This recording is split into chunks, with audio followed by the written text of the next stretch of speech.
Let's continue to learn more about ethics in photojournalism. What further do we need to take care of? How do we deal with our subjects?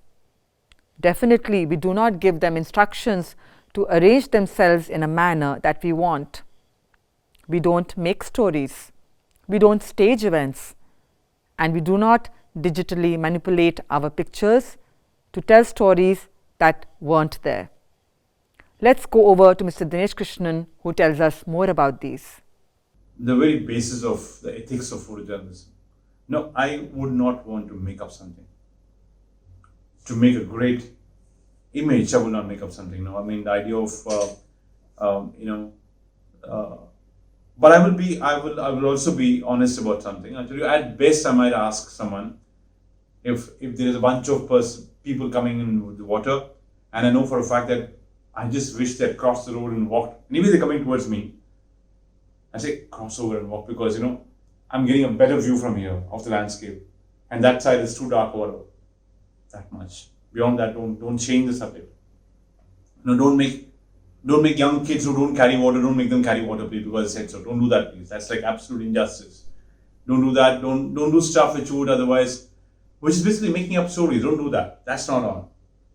All right. I mean, for instance, I can tell you a very famous picture.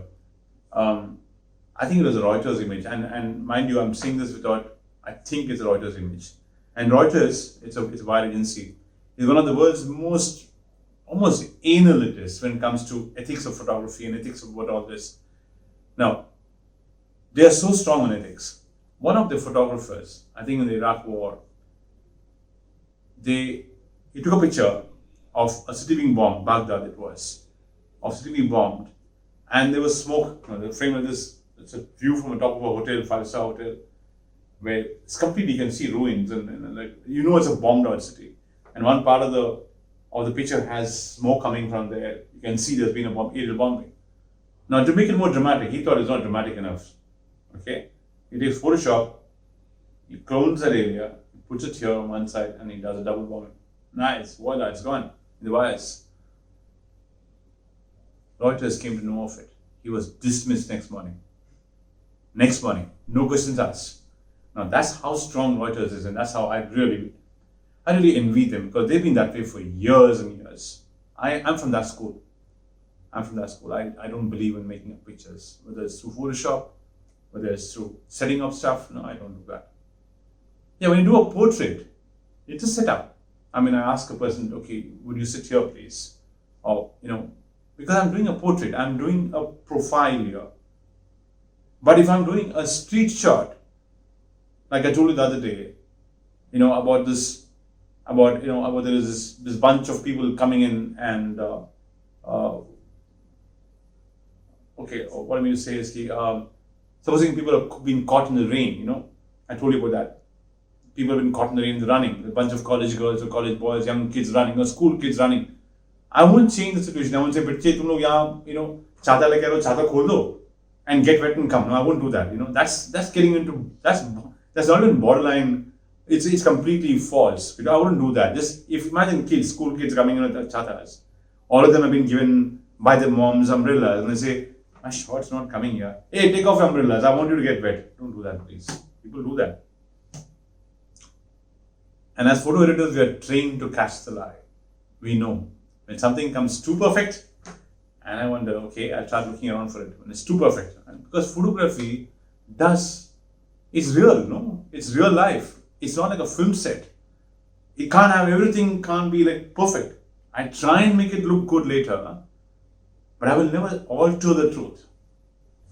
So setting up, I would not say so. I would say avoid it, please. As far as possible, completely avoid it. Even the one which I told you about walking on the side of the road, avoid that if possible. But that's at best what you could alter maybe. You would just say, "Can you walk this side, please?" Or just, "Can you just walk a little slowly, please, please, please, please." I'm like a little slowly, yeah. But then don't go back and write a caption saying people walking very slowly, Don't do that, because you ask them to walk slowly.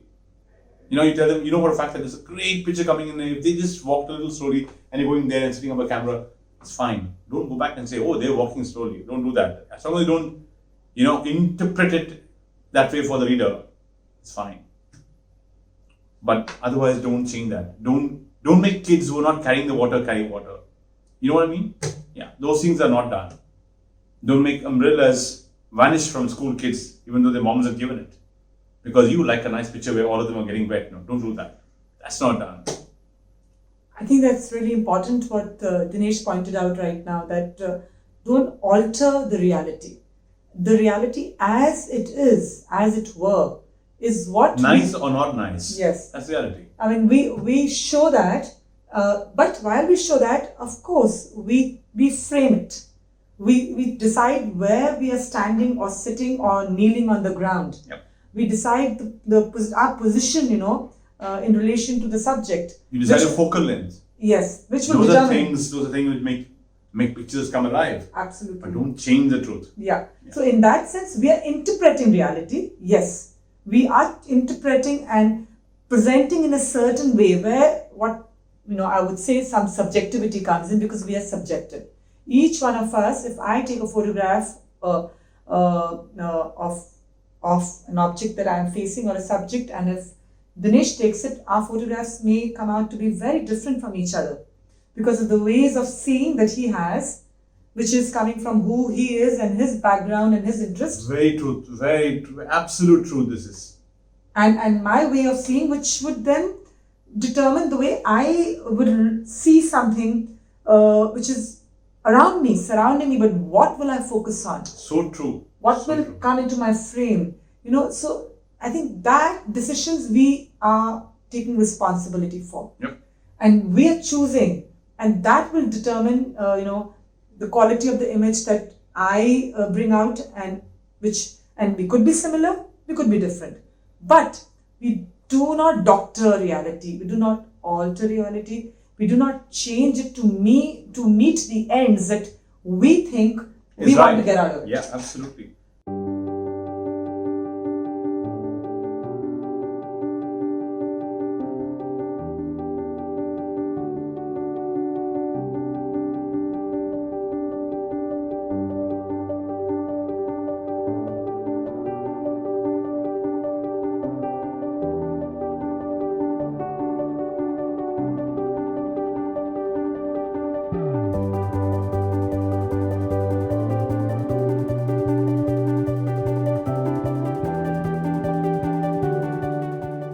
In this lesson, we have learnt about the basic principles that guide journalism and photojournalism.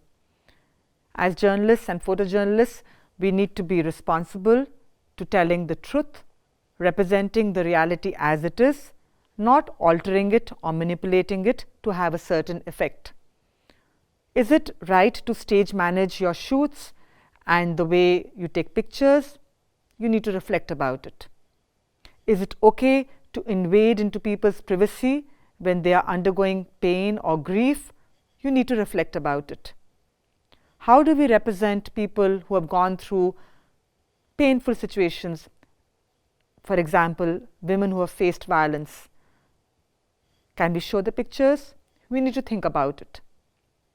We have raised some very important concerns in this lesson, including digital manipulation of images, which is often the case being practiced today. Should we do it or should we not? We're going to talk more about this aspect of ethics of photojournalism in the next lesson.